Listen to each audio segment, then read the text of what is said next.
Dear students, आज हम लोग अध्ययन करेंगे settlement of international dispute,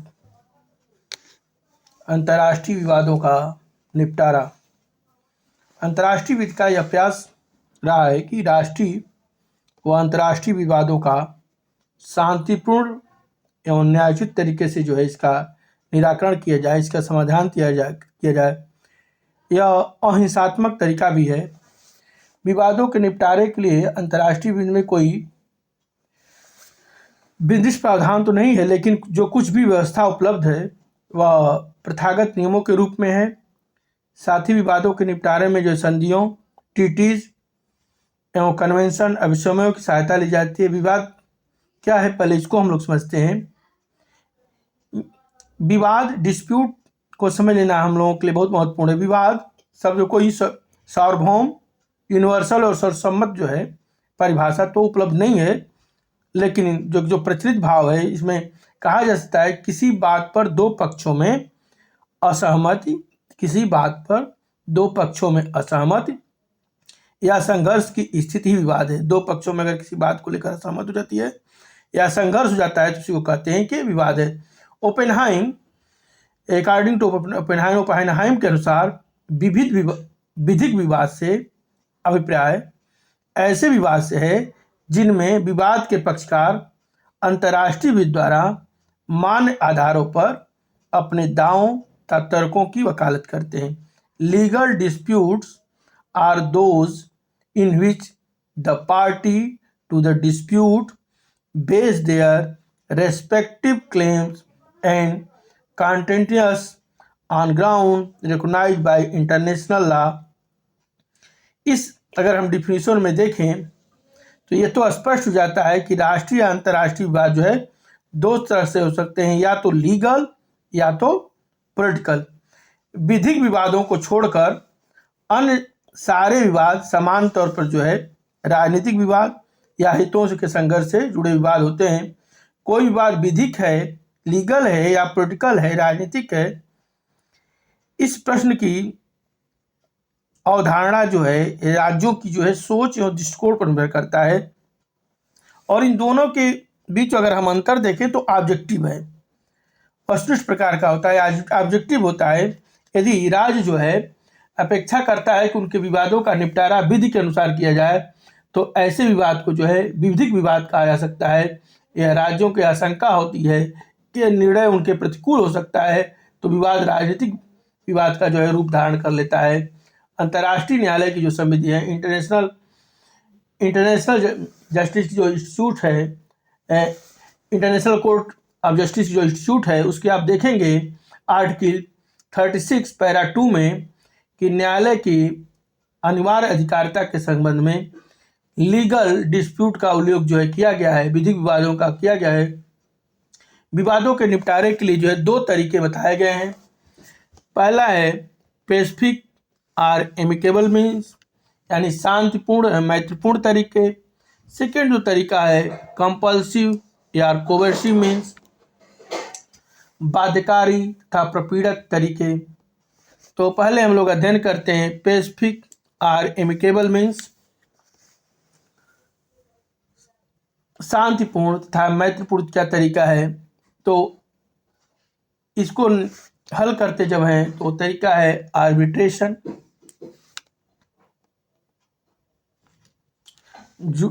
judicial settlement of decision, न्यायिक निर्णय, निगोशिएशन, वार्ता, गुड एक्सेस, सत्प्रयत्न, मीडिएशन, मध्यस्थता, कंसिलेशन, समझौता या सुलह, इंक्वायरी जांच, settlement of dispute under the auspices of United Nation, संयुक्त राष्ट्र के अंतर्गत विवादों का निपटारा।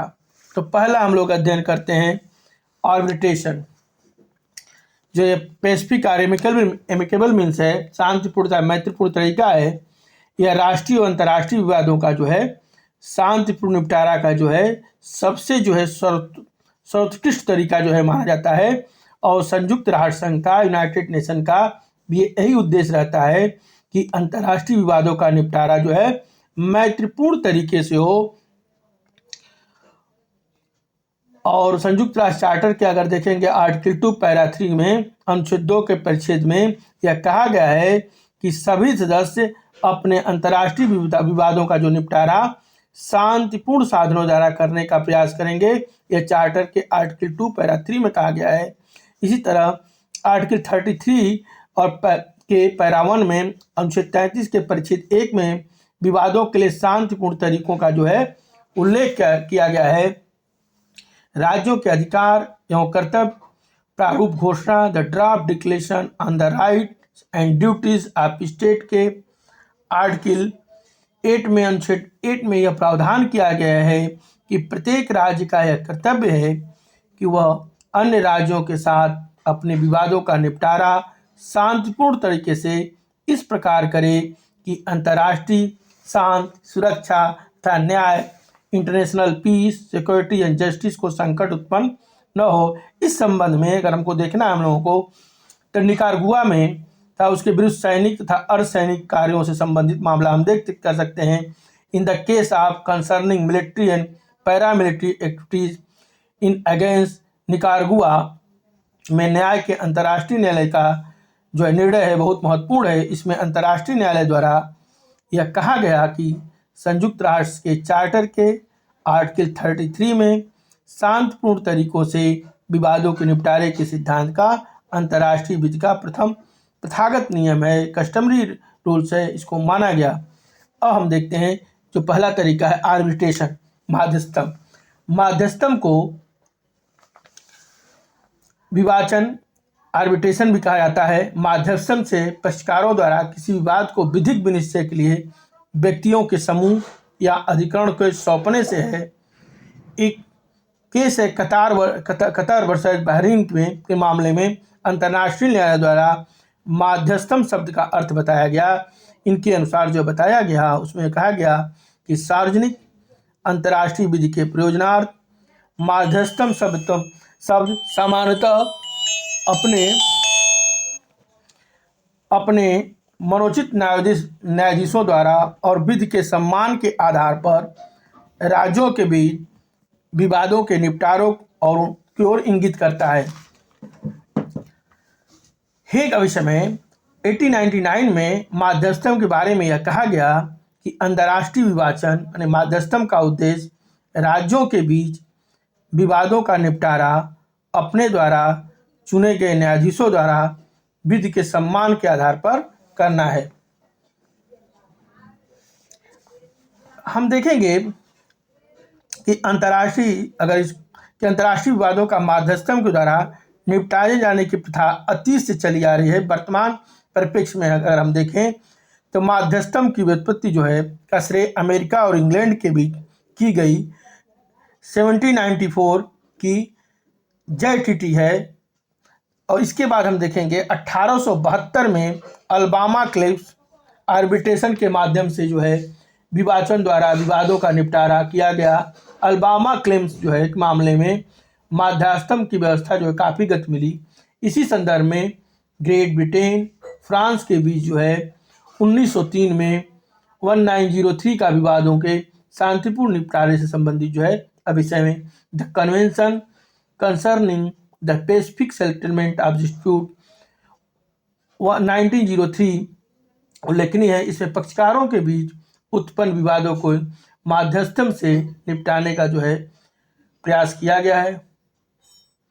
अस्थायी माध्यस्थम न्यायालय परमानेंट जो है आर्बिट्रेशन कोर्ट्स क्या है, राष्ट्रीय और अंतर्राष्ट्रीय विवादों को माध्यस्थम द्वारा निपटाए जाने की व्यवस्था में अस्थायी माध्यस्थम न्यायालय परमानेंट कोर्ट ऑफ आर्बिट्रेशन का जो है महत्वपूर्ण स्थान है।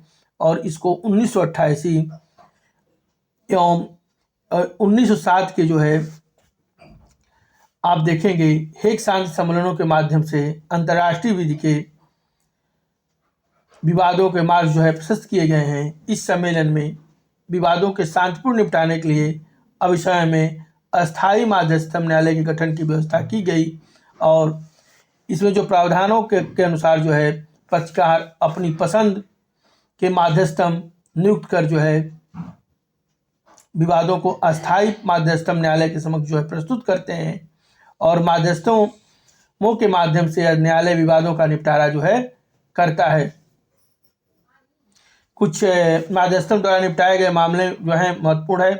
पायस एंड फंड का मामला, नॉर्थ एटलांटिक कोस्ट फिशरीज मामला, केसा ब्लांका का मामला, पामज द्वीप का मामला, कार्थेज एंड मनोबा का मामला इत्यादि इसके द्वारा निपटाए गए। अब हम लोग देखते हैं जुडिशियल सेटलमेंट ऑफ डिसीजंस। न्यायिक निर्णय जो होता है, न्यायपालिका में लोगों का यह आस्था आरंभ से ही रही है कि विवाद चाहे व्यक्तिगत हो या राष्ट्रीय अंतर्राष्ट्रीय हो, उन्होंने न्यायालय से निपटाने की प्रवृत्ति जो है रही है। यही कारण है कि राज्यों के भी विवादों को जो है अस्थायी अंतर्राष्ट्रीय न्यायालय permanent international court of justice द्वारा निपटाया जाता है। इसकी अधिकारिता जो है विवाद के पक्षकारों की सम्मत पर आधारित थी। इसकी प्रथम बैठक जो है 1922 में हुई थी, 1922 में, और 1922 से लेकर 1945 तक इसके द्वारा विवादों का निपटारा किया गया। इसके द्वारा जो है 28 मामलों में राष्ट्रसंघ को सलाह भी दी गई। बाद में 1946 में 1946 में राष्ट्रसंघ से विघटन के बाद जो है यह न्यायालय भी विकसित हो गया और इसके स्थान पर न्याय के अंतर्राष्ट्रीय न्यायालय इंटरनेशनल कोर्ट ऑफ जस्टिस की जो है स्थापना हुई। निगोशिएशन, वार्ता। निगोशिएशन, वार्ता जो है विवादों के निपटारे का जो है सर्वाधिक सरल एवं प्रचलित तरीका है। यह आदि नहीं अनादि काल से वार्ता के माध्यम से जो है विवादों का निपटारा किया जाता रहा है। संयुक्त राष्ट्र चार्टर के आर्टिकल 33 में भी वार्ता का उल्लेख है। विवादों के निपटारे में विभिन्न तरीकों में सर्वप्रथम वार्ता को ही स्थान दिया गया है। जब अंतर्राष्ट्रीय विवादों का निपटारा दोनों पक्षों द्वारा बातचीत के माध्यम से किया जाता है तब उसे वार्ता कहा जाता है। वार्ता में तीसरा पक्षकार भाग नहीं लेता, लेकिन कभी कभी वार्ता के साथ अन्य राज्यों की सेवाएं, मध्यस्थता आदि का भी जो है सहारा लिया जाता है। वार्ता द्विपक्षीय या बहुपक्षीय हो सकती हैं। वार्ता की सफलता जो है दोनों पक्षों के संयम, कौशल व समाधान की प्रवृत्ति पर निर्भर करती है, लेकिन कई बार वार्ता का दुरुपयोग होने की संभावनाएं भी प्रबल हो जाती हैं। ऐसा तब होता है जब वार्ता का एक पक्षकार बड़ा राज्य और दूसरा पक्षकार छोटा राज्य होता है। संयुक्त राष्ट्र महासभा द्वारा जो है जनरल असेंबली द्वारा 8 दिसंबर 1998 को 1998 को एक संकल्प के माध्यम से अंतर्राष्ट्रीय वार्ता के संबंध में कुछ मार्गदर्शक जो है सिद्धांत घोषित किए, जो निम्न है। जैसे वार्ता सद्भावपूर्वक की जानी चाहिए। अंतर्राष्ट्रीय वार्ता में केवल उन्हीं राज्यों को सम्मिलित किया जाना चाहिए जो विवाद से प्रत्यक्ष रूप से जुड़े हुए हैं। वार्ता का प्रयोजन व उद्देश्य अंतर्राष्ट्रीय विधि के नियमों के अनुरूप होना चाहिए। वार्ता की जो प्रक्रिया है दोनों पक्षों द्वारा तयशुदा होनी चाहिए। वार्ता के दौरान पक्षकारों द्वारा सौहार्दपूर्ण वातावरण का निर्माण किया जाना चाहिए तथा ऐसी वार्ता के आचरण से बचना चाहिए जिसमें वार्ता पर प्रतिकूल प्रभाव पड़ता हो। वार्ता के दौरान किसी प्रकार की बाधा या अड़चन उत्पन्न होती है, जिसे पारस्परिक समझ से जो है दूर किया जाना चाहिए। वार्ता के माध्यम से अनेक अंतर्राष्ट्रीय विवादों का भी समाधान हुआ, जैसे भारत पाकिस्तान के बीच 1976 में शिमला समझौता, भारत लंका के बीच 1974 का सीमा विवाद, भारत बांग्लादेश के बीच फर्रुखाबाद विवाद 1977। अब हम लोग देखते हैं गुड ऑफिसेस। सत्य प्रयत्न जो है गुड ऑफिसेस भी अंतर्राष्ट्रीय विवाद के निपटारे का एक महत्वपूर्ण माध्यम है। सत्य प्रयत्न का प्रयोग तब किया जाता है जब दोनों पक्षकारों के बीच वार्ता विफल हो जाती है। ऐसी स्थिति में जो होता है तीसरे राज्य की सहायता ली जाती है और तीसरा राज्य जो है अपने सत्य प्रयत्नों से जो है विवाद के निपटारे का प्रयास करता है। ऐसी स्थिति में, ऐसे मामले में तीसरे राज्य द्वारा अपने प्रभाव गुड ऑफिसेस का जो है प्रयोग किया जाता है। और 1974 में संयुक्त राष्ट्र सुरक्षा परिषद द्वारा इंडोनेशिया तथा नीदरलैंड के बीच विवाद को हल करने हेतु जो है सत्य प्रयत्न किया गया, गुड ऑफिसेस प्रयोग किया गया। इसी प्रकार अमेरिका तथा वियतनाम और दक्षिणी वियतनाम के मामले में फ्रांस द्वारा शत प्रयत्न जो है किया गया। अब आते हैं मेडिएशन। मध्यस्थता क्या होती है? मध्यस्थता से भी अंतर्राष्ट्रीय विवादों के निपटारे की जो है परंपरा रही है। जब दो राज्यों के बीच विवादों को तीसरा पक्ष जो है वार्ता, सुलह या सलाह के माध्यम से निपटाने का प्रयास करता है तो इसे मध्यस्थता कहा जाता है। नेक्स्ट, कॉन्सिलिएशन, सुलह, समझौता या सुलह भी इसको कहा जाता है। अंतर्राष्ट्रीय विवाद की जो निपटाने के लिए एक प्रभावी उपक्रम है। सुलह में विवाद को निराकरण के लिए किसी भी आयोग, कमीशन को सौंपा जाता है।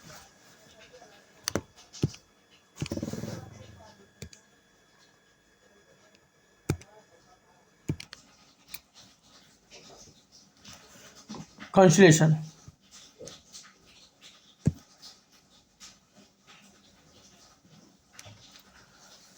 सुलह, समझौता या सुलह भी इसको कहा जाता है। अंतर्राष्ट्रीय विवाद के निपटारे का एक प्रभावी उपक्रम है। सुलह में विवाद के निराकरण के लिए किसी आयोग को सौंपा जाता है जो संपूर्ण मामले की जो है जांच कर अपनी रिपोर्ट जो है प्रस्तुत करता है और रिपोर्ट में जो है विवादों के निपटारे के लिए सुझाव दिए जाते हैं और उन सुझावों के आधार पर पक्षकार अपने विवादों को हल करने का प्रयास करते हैं।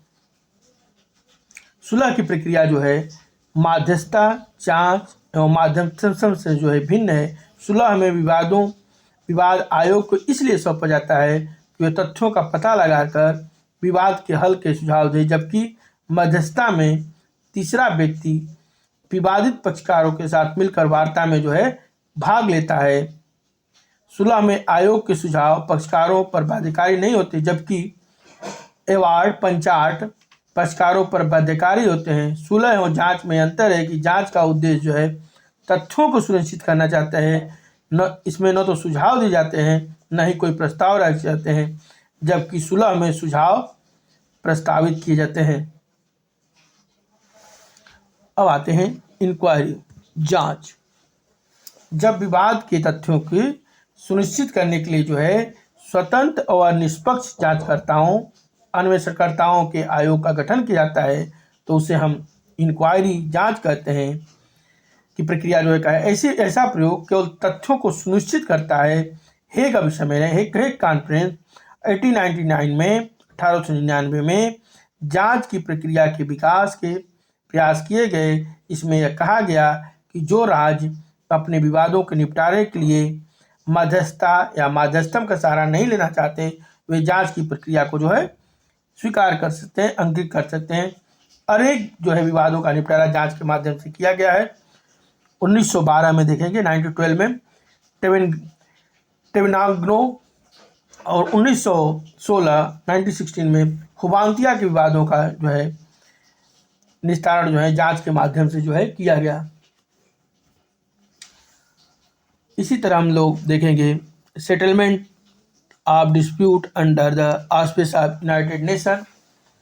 अंतर्राष्ट्रीय विवादों के शांतिपूर्ण समाधान के विभिन्न तरीकों में संयुक्त राष्ट्र के प्रयास भी है। संयुक्त राष्ट्र के उद्देश्यों में से एक ये भी है कि अंतर्राष्ट्रीय विवादों का शांतिपूर्ण तरीके से निपटारा करना है। संयुक्त राष्ट्र चार्टर के अनुच्छेद 2 के आर्टिकल 2 पैरा 3 में जो मैं पहले ही बताया हूँ, यह प्रावधान किया गया है कि अंतर्राष्ट्रीय विवादों के निपटारे के लिए संयुक्त राष्ट्र जो है निम्नलिखित कुछ अंकित कर सकता है। किसको? जनरल असेंबली को, महासभा को और सुरक्षा परिषद को। महासभा द्वारा विवादों के निपटारे के समय समय पर प्रयास किए जाते रहे हैं। 20 अक्टूबर 1972 को 24 अक्टूबर 1970 को संयुक्त राष्ट्र महासभा द्वारा राज्यों के मैत्रीपूर्ण संबंध तथा राज्यों के बीच सहयोग हेतु जो है अंतर्राष्ट्रीय विवाद के सिद्धांतों की एक घोषणा की, जिसमें इस बात पर बल दिया गया कि राज्य अपने विवादों का शांतिपूर्ण तरीकों से निपटारा करने का प्रयास करेंगे और संयुक्त राष्ट्र चार्टर में प्रतिपादित जो भी सिद्धांत हैं, जो प्रिंसिपल हैं, उनका वह अनुसरण करेंगे। मनीला डिक्लेरेशन बहुत महत्वपूर्ण है। इस मनीला डिक्लेरेशन में अंतर्राष्ट्रीय विवादों के शांतिपूर्ण निपटारे के लिए महासभा द्वारा 1974 में एक एडहॉक कमेटी तदर्थ समिति का गठन किया। इस समिति जो है 1982 में एक घोषणा का प्रारूप तैयार किया, जिसे मनीला घोषणा के नाम से भी संबोधित किया गया। घोषणा में जो बातें की गई, राज्य अपने विवादों का सद्भाव या शांतिपूर्ण तरीके से निपटान करने का प्रयास करेगा। विवादों के निम्नांकित में जो उपक्रम लगाएगा वह होगा, माध्यम जो होगा वार्ता होगा, मध्यस्थता होगी, माध्यस्थम होगा, जांच हो गई, सुलह होगी, सत्य प्रयत्न होगा, न्यायिक निर्णय होगा, संयुक्त राष्ट्र आदि होगी। तो इसमें जो है नेगोशिएशन पहला है, सेकंड में आप देखेंगे मध्यस्थता है, इसके बाद माध्यस्थम है, जांच है, सुलह है, सत्प्रयत्न है, न्यायिक निर्णय, यह आप जो है देखेंगे। ये जो है मनीला डिक्लेरेशन में यह बात आई थी।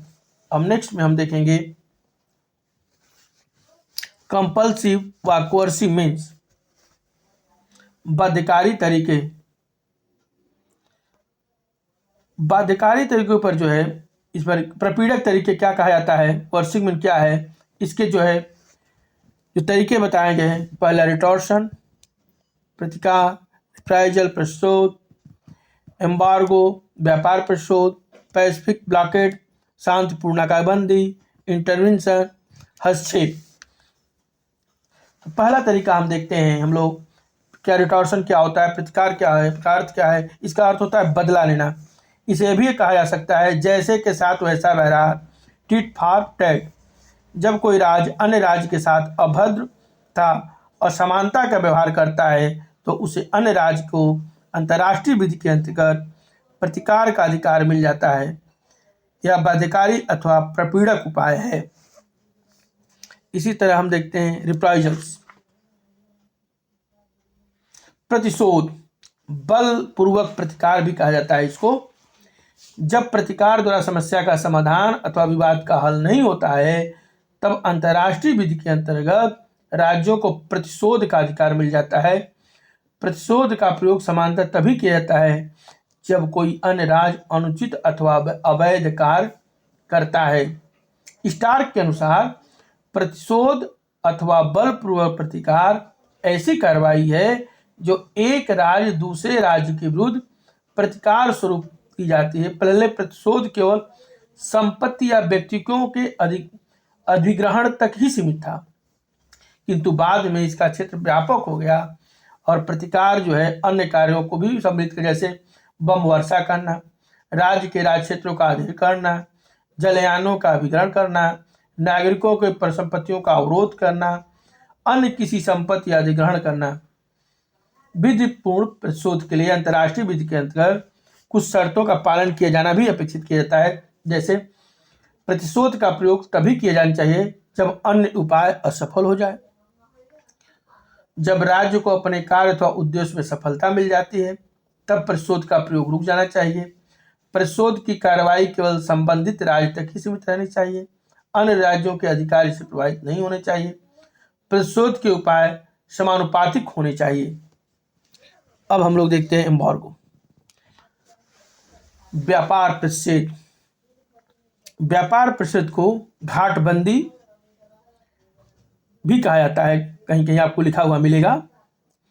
यह एक प्रकार का प्रतिशोध है, बलपूर्वक प्रतिकार का ही एक रूप है। यह शब्द स्पेनी मूल का है। इससे अभिप्राय है निरोध से। अंतर्राष्ट्रीय विधि में इसका अभिप्राय बंदरगाहों में जलयानों के निरोध से। इसमें उन राज्यों के जहाज़ों के आवागमन में रुकावट पैदा की जाती है जिसे अंतर्राष्ट्रीय अपराध या अपचार किया है और उस राज्य के क्षेत्र में है जो ऐसे अपराध या अपचार से जो है प्रभावित हुआ है। ऐसे मामलों में प्रभावित राज्य को अधिकार मिल जाता है कि वह अपराध या अपचार करने वाले राज्य के जहाज़ों के आवागमन में व्यवधान उत्पन्न कर दे। अगर हम देखें तो वर्तमान परिवेश में जो है राज्य द्वारा व्यापार निषेध या तो व्यक्तिगत तौर पर या संयुक्त राष्ट्र के प्राधिकार के अंतर्गत सामूहिक तौर पर लगाया जा सकता है। व्यापार प्रतिषेध से अंतर्राष्ट्रीय शांति या सुरक्षा प्रतिकूलता प्रभावित नहीं होनी चाहिए। यदि व्यापार प्रतिषेध से अंतर्राष्ट्रीय शांति और सुरक्षा को खतरा उत्पन्न होता है तो ऐसा व्यापार प्रतिषेध अवैध माना जाएगा। पैसिफिक ब्लॉकेड, शांतिपूर्ण नाकेबंदी। अंतर्राष्ट्रीय विवादों को निपटाने का शांतिपूर्ण नाकाबंदी पैसिफिक ब्लॉकेड भी एक महत्वपूर्ण उपाय है। यहाँ नाकाबंदी से अभिप्राय जो है एक राज्य द्वारा अन्य राज्य के तट को सभी राज्यों के जलयानों के आवागमन को रोकने के उद्देश्य से अवरुद्ध कर दिया जाता है। कोई नाकाबंदी शांतिपूर्ण नाकाबंदी तब कहलाती है जब वह शांति काल के दौरान की जाती है। विवादों के निपटारे में शांतिपूर्ण नाकाबंदी का बहुत ही महत्वपूर्ण है, क्योंकि यह युद्ध से कम हिंसक होती है। नाकाबंदी का सर्वोत्कृष्ट उदाहरण अगर हम देखें तो 1962 में अमेरिका द्वारा क्यूबा की नाकाबंदी किए जाने का है। अमेरिका द्वारा क्यूबा की जो नाकाबंदी इसलिए भी की गई थी क्योंकि उसके अनुसार रूस तथा क्यूबा कुछ आणविक हथियार रूस द्वारा क्यूबा को कुछ आणविक हथियार दिए जा रहे थे। अमेरिका का कहना था कि यह क्यूबा द्वारा हवाना संधि हवाना ट्रीटी का उल्लंघन है। शांतिपूर्ण नाकाबंदी का दूसरा अच्छा उदाहरण 20 अप्रैल 1982 को फाकलैंड के द्वीप के चारों ओर 200 मील के महत्वपूर्ण क्षेत्र में नाकाबंदी की औपचारिकता की जो है घोषणा किया जाना। अगर देखें तो संयुक्त राष्ट्र चार्टर के यूनाइटेड नेशन चार्टर आर्टिकल 51 के अंतर्गत अनुच्छेद 51 के अंतर्गत आत्मरक्षा के अधिकार के प्रयोग के रूप में भी इसको विधिमान जो है ठहराया गया है। शांतिपूर्ण नाकाबंदी की दो अनिवार्य शर्तें हैं। नाकाबंदी की घोषित और अधिसूचित होना अपेक्षित है और नाकाबंदी को प्रभावित भी होनी चाहिए। अब हम लोग देखते हैं इंटरवेंशन। हस्तक्षेप या को मध्यक्षेप भी कहा जाता है। इसे राज्यों के विवादों को निपटाने के लिए किसी अन्य राज्य द्वारा हस्तक्षेप किया जाना है। यह भी अंतर्राष्ट्रीय विवाद को निपटाने का जो है एक अहम उपाय माना जाता है। अंतर्राष्ट्रीय विवादों को निपटाने के लिए जो है दोनों तरह शांतिपूर्ण और बाध्यकारी प्रयोग किया जाता है। अंतर्राष्ट्रीय विवाद को जब भी निपटारा किया जाता है जो दो तरीके हैं, पैसिफिक और एमिकेबल मीन्स, कंपल्सिव या कोर्सिव मीन्स। संयुक्त राष्ट्र की स्थापना के बाद विवादों के निपटारे से बाध्यकारी तरीके के प्रयोग को जो है वर्जित कर दिया गया, क्योंकि इसे अंतर्राष्ट्रीय शांति और सुरक्षा को संकट उत्पन्न होने की प्रबल संभावना होती है। अंतर्राष्ट्रीय शांति और सुरक्षा को खतरा उत्पन्न न हो, इसलिए जो है हस्तक्षेप मध्यक्षेप भी जरूरी होता है करना विवादों के निपटारे के लिए। अब हम लोग नेक्स्ट देखते हैं war and use of force in international law. युद्ध जो है अंतर्राष्ट्रीय विवादों को निपटाने का अंतिम साधन है। युद्ध का हम लोग पहले वार देखते हैं, इसके बाद हम देखेंगे use of force in international law. तो पहले हम लोग वार को समझते हैं कि वार क्या है, युद्ध क्या है। तो युद्ध जो है अंतर्राष्ट्रीय विवाद को निपटारे का जो है अंतिम साधन है। युद्ध का सहारा लेकर राज्य, वार का सहारा लेकर राज्य जो है एक दूसरे पर अपनी इच्छा को आरोपित करने के इच्छुक भी होते हैं। स्टार्क जो कहते हैं युद्ध सामान्यतः जो है प्रमुख से दो या दो से अधिक राज्यों के सशस्त्र सैनिकों के बीच होता है। प्रत्येक युद्धरत देश जो है इसका उद्देश्य होता है कि एक दूसरे को पराजित कर दें या उसे शांति के लिए अपनी शर्तों को मनवाने।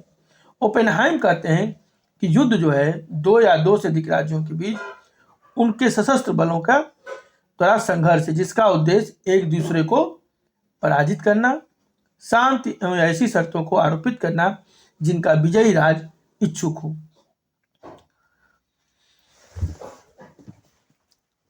इसको हम समझते हैं कि युद्ध कितने प्रकार के पहले होते हैं। काइंड्स ऑफ वार, युद्ध के प्रकार। अंतर्राष्ट्रीय विधि के प्राचीन लेखनों युद्ध को लोक, पब्लिक, प्राइवेट, निजी, मिश्रित युद्ध, मिक्स वार, पूर्ण या अपूर्ण युद्ध, परफेक्ट या इम्परफेक्ट वार, न्यायसंगत या न्यायपूर्ण, जस्ट और अनजस्ट वार, औपचारिक या अनौपचारिक युद्ध, फॉर्मल इनफॉर्मल वार में विभाजित किया। प्रभु संपन्न राज्यों के बीच में बल प्रयोग को लोक युद्ध कहा जाता है। वर्तमान युग में भी सभी युद्ध एक प्रकार से लोक युद्ध हुआ करते हैं। ग्रोसियस ने एक ही समाज के विभिन्न सदस्यों द्वारा किए जाने वाले गृह युद्ध को मिश्रित युद्ध की संज्ञा दी। ओपेनहाइम ने एक गृह युद्ध उस समय अस्तित्व में आता है जबकि एक ही राज्य में एक दूसरे के प्रतिद्वंदी दो पक्षकार राज्य संप्रभुत्व में आने के लिए शस्त्रों की शरण लेते हैं, या जब एक राज्य की जनता का एक बहुत बड़ा वर्ग वैश्य सरकार के विरुद्ध जो है शस्त्र उठाकर जो है सामने आ जाता है। देखेंगे आप 19वीं सेंचुरी में, 19वीं शताब्दी में न्यायसंगत तथा अन्यायपूर्ण युद्ध, जस्ट एंड अनजस्ट वार के बीच उचित और अनुचित, राइट एंड रॉन्ग के बीच अंतर किया। युद्ध बल का प्रयोग अच्छे को प्राप्त करने तथा गलत को रोकने के लिए जाता है। अच्छी युद्ध का प्रयोग कब किया जाता है? अच्छे को प्राप्त करने के लिए और गलत को रोकने के। न्यायसंगत युद्ध बल द्वारा न्याय प्राप्त करने का या अभ्यास को रोकने का प्रयास है। अन्य शब्दों में अगर हम कहें, क्षतिग्रस्त पक्षकार को उचित कार्य करके उचित मानसिकता आचरण की स्थिति में वापस लाना है। यह भी हम कह सकते हैं कि न्यायसंगत युद्ध केवल वह युद्ध है जब उपचार प्राप्त करने के लिए शांतिपूर्ण उपाय असफल हो जाता है, या जब आत्मरक्षा के लिए युद्ध आवश्यक हो जाता है। अगर देखें तो वर्तमान समय में यह वर्गीकरण लागू नहीं होता। वर्तमान समय में हम युद्ध को सीमित युद्ध या विश्व युद्ध में भी विभाजित कर सकते हैं। ये जैसे साइप्रस युद्ध, भारत पाकिस्तान युद्ध, दक्षिण एशिया युद्ध, वियतनाम युद्ध, दक्षिण पूर्वी एशिया युद्ध, अरब इजराइल युद्ध, पश्चिमी एशिया युद्ध, विश्व युद्ध। ऐसे प्रथम महायुद्ध, द्वितीय महायुद्ध, गृह युद्ध में जैसे कांगो का गृह युद्ध, पाकिस्तान बांग्ला का देश, इसका उदाहरण आप देख सकते हैं। टोटल वार, वर्तमान युग में अगर हम देखें, पूर्ण युद्ध की जो हम बात कर रहे हैं, वर्तमान युग में युद्ध के पूर्ण युद्ध का रूप धारण कर लिया है, जिसमें वे नैतिक विचार जो विषयों पर निर्भर करते हैं, जो युद्ध को अधिक मानसिक बनाना चाहते हैं या युद्ध के नियम नियत करते, कोई बल या वैधता रखने वाले नहीं माने जाते। प्रत्येक वस्तु युद्ध शासित करने वाले करारों के अंतर्गत रख जाती है। विनियत, नियत, आश्वासन, संधिया, पैक्ट सब भुला जाता है। उस समय इस प्रकार अंतर्राष्ट्रीय वित्त के रोकने वाले प्रभावों से उन्मुक्त होकर बलपूर्वक अपने सत्य को प्रज्वलित करने के लक्ष्य से तथा उस लक्ष्य को प्राप्त करने के लिए रीतियों और उपायों की अपेक्षा न करते हुए युद्ध किया जाता है। इस प्रकार के युद्ध में अणु बम प्रयोग, अंतर्राष्ट्रीय वित्त के अति प्राचीन सब युद्ध के नियमों का उल्लंघन, मानवता के विरुद्ध एक युद्ध होता है पूर्ण युद्ध। पूर्ण युद्ध में इसके कहने में तात्पर्य सिर्फ इतना ही कहने का कि पूर्ण युद्ध में कोई भी नियम, कोई भी संधि, कोई भी ट्रीटी, कोई भी कन्वेंशन, किसी भी प्रोटोकॉल का जो है पालन नहीं किया जाता है और उनका उल्लंघन किया जाता है। क्या? एटॉमिक वेपन्स का भी प्रयोग किया जाता है। तो यह पूर्ण युद्ध का रूप ले लेता है। अब हम लोग देते हैं नॉन वार आर्म कॉन्फ्लिक्ट, गैर युद्ध सशस्त्र संघर्ष। युद्ध की पुरानी परिभाषा जो है वर्तमान युद्ध के अनुरूप नहीं है, क्योंकि अब युद्ध न केवल सशस्त्र सेनाओं के मध्य होते हैं बल्कि विवादित देशों के नागरिक भी प्रभावित होते हैं। वर्तमान समय में कई युद्ध ऐसे हुए हैं जिसमें न तो युद्ध की घोषणा की गई, न ही युद्ध जो है सभी नियमों का पालन हुआ, और न ही युद्ध के प्रभाव जो हुए जो युद्ध के नियमानुसार होने चाहिए। संयुक्त राष्ट्र की स्थापना के पश्चात भी कई जो है आर्म कॉन्फ्लिक्ट हुए हैं, सशस्त्र संघर्ष हुए हैं, जो बिना किसी पूर्व घोषणा के। उदाहरण के लिए अगर आप देख सकते हैं 1950 से लेकर 1953 तक, 1950 से 1953 तक उत्तरी कोरिया तथा दक्षिणी कोरिया के बीच मध्य संघर्ष, इंडो चाइना की लड़ाई 1947 से 1944, स्वेज नहर क्षेत्र में संघर्ष 1956, 1965 में 1960 पाकिस्तान द्वारा भारत पर आक्रमण। क्योंकि युद्ध की औपचारिक घोषणा नहीं हुई थी, इसलिए न तो युद्ध की विधि के अनुसार पूरे प्रभावित हो जाते हैं, न ही तटस्थ देशों को उत्तरदायी अधिकार निर्धारित हो पाते हैं। स्टार्क ने के अनुसार जो है युद्ध को गैर युद्ध संघर्ष की संज्ञा दी है। स्टार्क कहते हैं, स्टार्क के अनुसार इस नई श्रेणी के युद्ध के विकास के कारण है संबंधित राज्य नहीं चाहते उनके संघर्ष को यह माना जाए कि उन्होंने पेरिस संधि 1921 का उल्लंघन किया है। युद्धरत देश इस बात के इच्छुक हैं कि युद्ध पर तटस्थता के नियम लागू न हो सकें, उन्हें भी इच्छा होती है कि वह संघर्ष के क्षेत्र को सीमित रखें और उसे समान युद्ध का रूप न लेने दें। कुछ युद्ध के नियमों में संशोधन और विकास के लिखित कारण भी बनते हैं, जैसे मानवाधिकारों का विकास, युद्ध के दौरान मानवीय अधिकारों का कार्यान्वयन की जरूरत, नए राज्यों के स्वतंत्र होने से विश्व समुदाय का प्रसार, नागरिक जनता को युद्ध के प्रकोप से बचने की जरूरत, युद्ध के नियम वर्तमान युद्ध को नियंत्रित करने में असमर्थता अनुपयुक्त है, क्योंकि युद्ध के नियमों का संहिताकरण बहुत पहले ही हो चुका है। Declaration of war of initiating war, युद्ध के आरंभ के लिए युद्ध की घोषणा। प्राचीन काल में युद्ध के आरंभ के समय किसी न किसी रूप में सूचना की घोषणा दी जाती रही है। 16वीं सेंचुरी में 16वीं शताब्दी तक प्रथा थी जब एक राज्य अपनी ओर से शत्रु राज्य को युद्ध के आरंभ की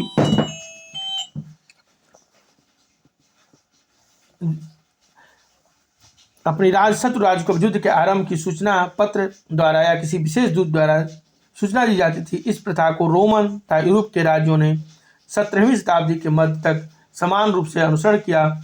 17वीं शताब्दी के पश्चात यह प्रथा समाप्त हो गई।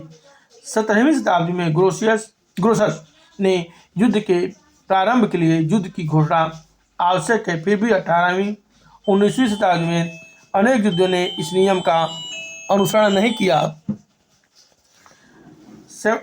1700 से लेकर 1870 के बीच युद्ध की घोषणा केवल 10 मामलों में की गई, परंतु आप देखेंगे 107 मामले में ऐसी घोषणा नहीं की गई कि युद्ध प्रारंभ किया जा रहा है। युद्ध प्रारंभ करने के पूर्व उसकी घोषणा करने की प्रथा 19वीं शताब्दी के अंतिम, अगर देखा जाए 19वीं शताब्दी के अंतिम चरण में कहा जाए, ऐसे रीत व्यवहार बनने लगे। माने जाने लगा युद्ध के प्रारंभ के पूर्व किसी प्रकार की सूचना या अंतिम चेतावनी देना या घोषणा करना आवश्यक है। 20वीं शताब्दी में राज्यों के व्यवहार में कोई एकरूपता नहीं मिलती है। युद्ध का विधिक नियमन, लीगल रेगुलेशन ऑफ वार।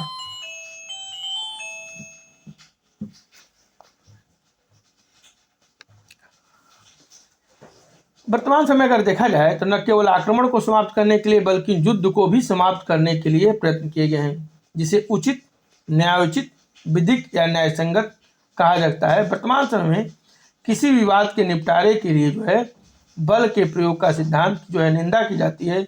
युद्ध का सहारा लेने वाला राज्य यह साबित करने का प्रयास करता है कि उसके विरुद्ध अन्याय किया गया है। वर्तमान में अगर देखें, वर्तमान शताब्दी में प्रारंभ में की गई कई जैसे कई संधियाँ की गई, जैसे हेग समय किया गया 1907, राज्यों के मध्य युद्ध के संचालन के संबंध में नियम निर्धारित करती है। इस संधियों में के राज्य पक्षकारों का यह दायित्व था कि वे इनसे उल्लेखित नियमों का के अनुसार ही युद्ध के वास्तविक अर्थ में युद्ध के अवैधीकरण का प्रारंभ उस समय से हुआ जब राष्ट्र संघ की संविधान covenant of league of nation बनाई गई। इसके आर्टिकल 12 से लेकर 15 तक और 12 से लेकर 15 द्वारा सदस्य राज्यों के युद्ध करने पर कुछ अंकुश लगा दिए गए।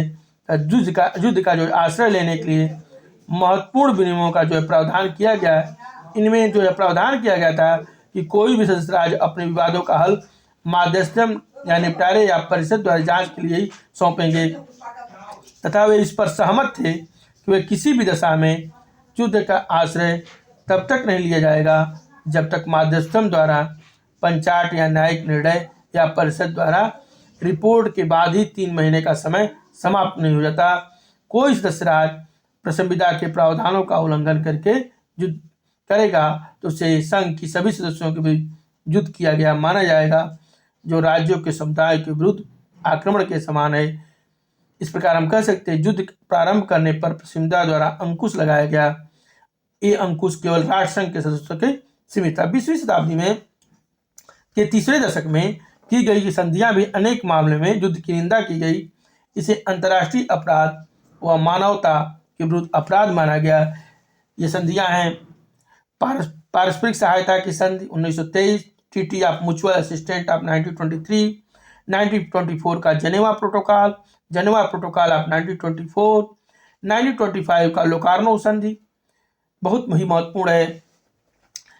इसके बाद देखेंगे संयुक्त राष्ट्र संघ। संयुक्त राष्ट्र द्वारा अपनाई गई अंतर्राष्ट्रीय व्यवस्था में कोई युद्ध उचित, न्यायसंगत, विधिक या न्यायोचित नहीं हो सकता। संयुक्त राष्ट्र सदस्यों के बीच कोई विवाद उत्पन्न होता है तो उनका निपटारा जो होगा शांतिपूर्ण साधनों द्वारा और ऐसे ढंग से किया जाएगा जिससे अंतर्राष्ट्रीय शांति और सुरक्षा या न्याय को खतरा न हो। अब यह किसी भी प्रकार का जस्ट, अनजस्ट, राइट या रॉन्ग अब युद्ध नहीं कहा जाएगा, क्योंकि कोई भी अगर कोई विवाद हो रहा है तो उसका समाधान जो है शांतिपूर्ण तरीके से होगा। इसका प्रावधान संयुक्त राष्ट्र चार्टर के आर्टिकल 2 पैरा 4 में दिया गया है कि सदस्य राज्य अपने अंतर्राष्ट्रीय संबंधों में किसी राज्य की क्षेत्रीय अखंडता या राजनीतिक स्वतंत्रता के विरुद्ध बल का प्रयोग करने की अपनी धमकी नहीं देंगे या बल का प्रयोग नहीं करेंगे। इस प्रकार न केवल युद्ध अपितु अंतर्राष्ट्रीय संबंधों में बल का प्रयोग भी निषिद्ध कर दिया गया है। इफेक्ट ऑफ द वार, युद्ध के प्रभाव क्या होते हैं? राजनीतिक, ये जो पहला है जो proper diplomat and council relation, राजनीतिक काउंसिल संबंध युद्ध के प्रारंभ होते ही युद्धरत देशों के बीच राजनीतिक काउंसिल संबंध जो है समाप्त हो जाते हैं। पहला प्रभाव ट्रीटीज, संधि पर युद्ध प्रारंभ होने का प्रभाव जो एक ऐसा उलझन भरा प्रश्न है जिसके संबंध में हम कह सकते हैं अंतर्राष्ट्रीय विधि में कोई भी सुस्थापित नियम नहीं है। इस विषय पर न्यायविदों के विचारों में और अभ्यास में काफी भिन्नता है। अगर हम पुराने मत को माने तो पुराने मतों के अनुसार युद्ध प्रारंभ होने पर युद्धरत देशों के बीच सभी संधियां जो हैं समाप्त जाती हैं। वर्तमान समय में राज्यों के अभ्यास में स्पष्ट होता है कि युद्ध प्रारंभ होने से सभी संधियां समाप्त नहीं हो सकती है। नेक्स्ट, व्यापारिक ट्रेडिंग इंटरकोर्स, व्यापारिक संपर्क। युद्ध के प्रारंभ होते ही युद्धरत देशों के बीच व्यापारिक संपर्क वर्जित हो जाते हैं। दोनों विश्व युद्धों के दौरान ग्रेट ब्रिटेन ने 1914 से तथा 1939 से शत्रु के व्यापार संबंधी अधिनियम पारित किया, जिसके अनुसार युद्ध के दौरान ऐसे सभी लेन देन का जो है निषेध किया गया जो शत्रु देश में रहने वालों या व्यापार करने वाले किसी व्यक्ति की आर्थिक दशा में वृद्धि करती हो। कॉन्ट्रैक्ट संविदा, युद्धरत जो देश हैं देशों के बीच नागरिकों द्वारा की गई संविदा पर युद्ध के प्रारंभ होने का प्रभाव अंतर्राष्ट्रीय विधि का विषय न होकर राज्य के विधि का विषय है। युद्धरत राज्य स्वतंत्र हैं कि वह संविदा के विषय में अपने स्वयं के नियम सृजित नहीं कर लागू करेंगे। राज्यों के व्यवहारों तथा न्यायविदों के मतों के आधार पर यह स्पष्ट होता है कि निष्पाद्य संविधाएं जो एक्सक्लूसिव कॉन्ट्रैक्ट जो हैं जिनका पालन भविष्य में पूरा होना है युद्ध के प्रारंभ से ही पूर्णतया विखंडित होता है। ऐसी संविदा को लोकनीति के जो है विरुद्ध तथा शत्रु राज्य के संसाधनों में वृद्धि करने के कारण जो है रद्द किया गया। सदरलैंड वर्सेज मेयर ये संयुक्त राज्य के उच्चतम न्यायालय के निर्णय हैं। ये अभिकरण संविदा कॉन्ट्रैक्ट ऑफ एजेंसी के द्वारा युद्ध द्वारा समाप्त नहीं किया जा सकता, जो युद्ध के पहले सृजित किए जाते हैं, जो शत्रु देशों की सीमा पर संव्यवहार की अपेक्षा नहीं करते। उदाहरण के रूप में देख सकते हैं ऋण की वसूली या संपत्ति की सुरक्षा, निष्पादित संपदा, एक्सक्लूसिव कॉन्ट्रैक्ट। जिस संविधा में पक्षकार अपने दायित्वों को निर्वहन कर चुके हैं उस पर विशेष युद्ध का प्रभाव जो है नहीं पड़ता। एनिमी प्रॉपर्टी, शत्रु संपत्ति, शत्रु के संपत्ति लोक संपत्ति, पब्लिक प्रॉपर्टी तथा निजी संपत्ति प्राइवेट हो सकती है। 18वीं शताब्दी के 18वीं सेंचुरी तक देखेंगे राज्यों के अभ्यास में से विदित होता है कि युद्ध के प्रारंभ होने पर एक दूसरे के राज क्षेत्रों में स्थित होने वाली सभी शत्रु संपत्ति चाहे वो लोक हो चाहे प्राइवेट हो जब्त करने की प्रथा थी। लेकिन 19वीं शताब्दी में इस प्रथा में परिवर्तन किया गया। वर्तमान काल में लोक संपत्ति और निजी संपत्ति पर युद्ध का प्रभाव पृथक पृथक रूप में जो है पड़ता है। लोक शत्रु संपत्ति को हम लोग देखेंगे, इसमें जो लोक शत्रु संपत्ति को दो भागों में, एनिमी प्रॉपर्टी को दो भागों में बांट सकते हैं, जो मैं पहले पब्लिक प्रॉपर्टी बताया। इसमें युद्ध प्रारंभ होने पर जो है शत्रु देशों के जो है राज क्षेत्र में स्थित शत्रु की चल और जंगम या चल संपत्ति मोबाइल प्रॉपर्टी जब्त की जा सकती है, जैसे कोष, गोला बारूद, खाद्य सामग्री, अन्य सामग्री को जो है जब्त किया जा सकता है।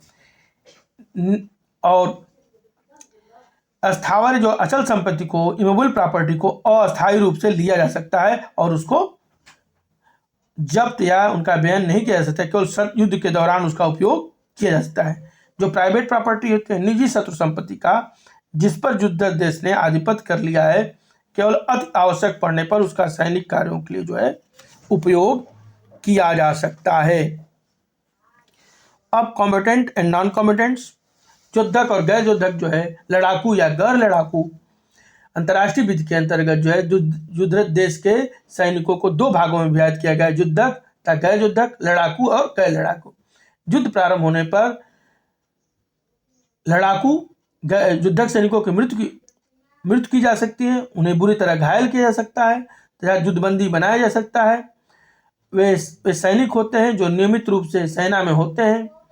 जो गैर सैनिक होते हैं, जो गैर लड़ाका होते हैं, सिद्धांत रूप से घायल नहीं किया जा सकता, उन पर आक्रमण नहीं किया जा सकता।